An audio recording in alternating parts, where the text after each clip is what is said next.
模活時間の記録 Vlog。今回はドラゴンボールのプラモデルメカコレクションボリューム1ブルマのカプセルナンバー9バイクです。塗装編。前回未塗装で組み立てたパーツを水性アクリル塗料でフリーハンド筆塗りペイント記録 Vlog です。このキットは2017年に発売されました。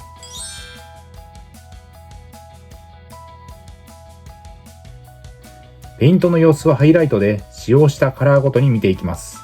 塗料は水性アクリルのファレホを基本に下出るカラーを要所で使いながらオール筆塗りで色付けをしていきました。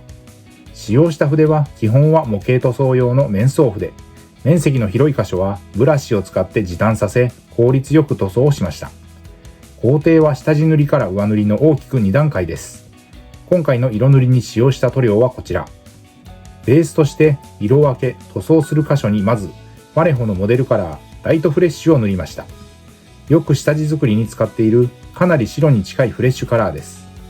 一手間ですが、この下地のあるなしでその後の色塗りは違ってくるので漏れなくしっかり塗っていきます。バイクには色分け箇所に、登場するブルマと悟空には全面に水で薄めた状態で下地を作りました。キャラクターは黒パーツへの下地だったので一度乾いたら再度重ね塗りをしてベースをしっかり作りました。カプセルコーポレーション製オンロードオフロード兼用ルーフ装備の全天候型バイクです。都市部だけでなく広大な荒野も走り抜ける女性でも引き起こしやすい機能的な形状と洗練された印象のデザインの機体です。メカコレクションは全7キット。それぞれに連動ギミック用のパーツが付属していて、7キット分揃えるとブルマのロマンティック戦闘機が完成するという企画になっていました。往年のコミックスに登場したドラゴンボールメカを手のひらサイズで全7巻集められるというのがコンセプト。鳥山明先生の描く独創的でレトロチックなメカを手のひらサイズのプラモデルとして再現されています。パッケージも当時のコミックスをイメージ。側面はつなぎ絵風のデザインになっていました。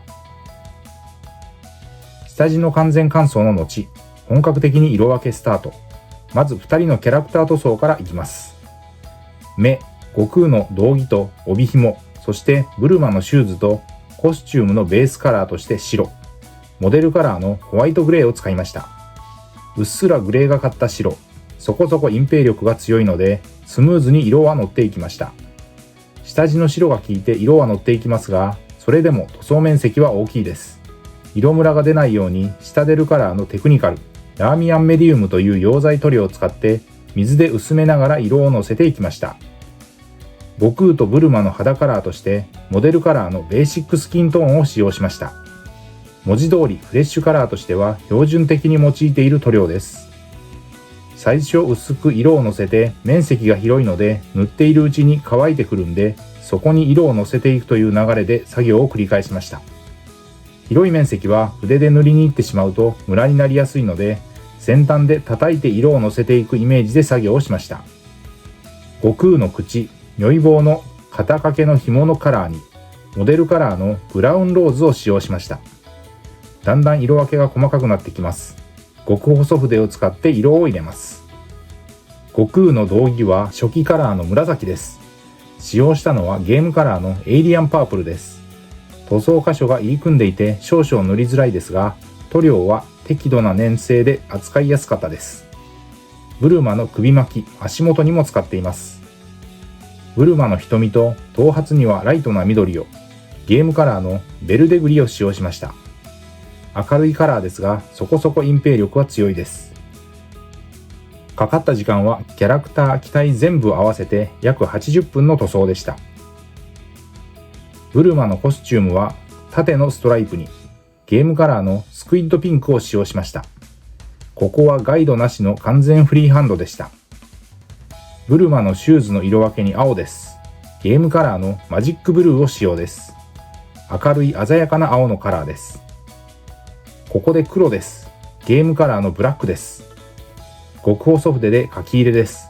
慎重に丁寧に。悟空とブルマの瞳。そして広い面積もしっかり塗装箇所がありました。悟空の頭髪、ブルマの腕時計、腰のバッグにも標準的に使っている黒カラーです。ブルマのベルト、腰回りとグローブに茶色です。モデルカラーのベージュブラウンを使用しました。最近よく使っている茶色の塗料です。赤です。ブルマのリボンと悟空のリストバンド、如意棒に使っています。ゲームカラーのブラッディレッドです。そしてここからはバイクです。大きく色分けは2色。まずはゲームカラーのオレンジファイヤー。ウィンカー、テールランプに使った鮮やかなオレンジカラー。続いてモデルカラーのダークグレーです。白一色だったところに濃いカラーが入って、これで雰囲気が落ち着きました。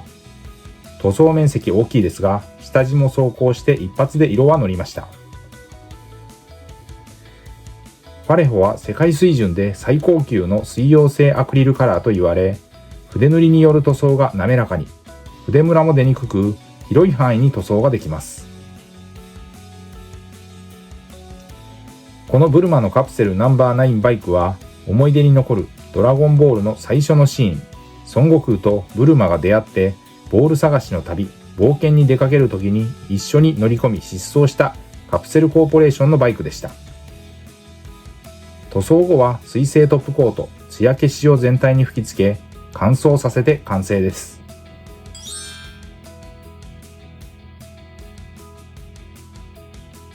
色塗り終わったパーツを組み上げていきます。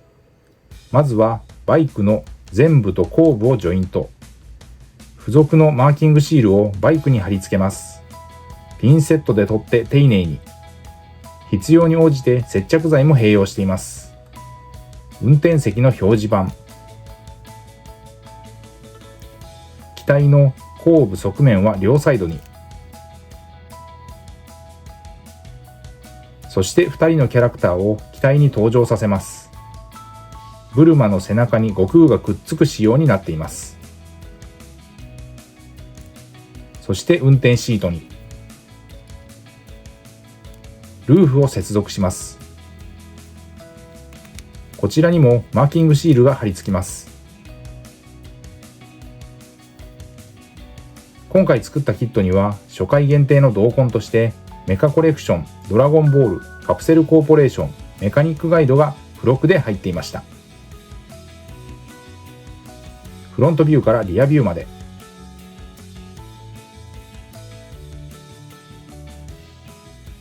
ということで、ドラゴンボールメカコレクションボリューム1、ブルマのカプセルナンバー9バイクのキット、パーツをフリーハンド筆塗り、水性アクリル塗料の塗装 Vlog でした。ご視聴ありがとうございました。次回の動画をお楽しみに。チャンネル登録、高評価、引き続きの応援のほどよろしくお願いします。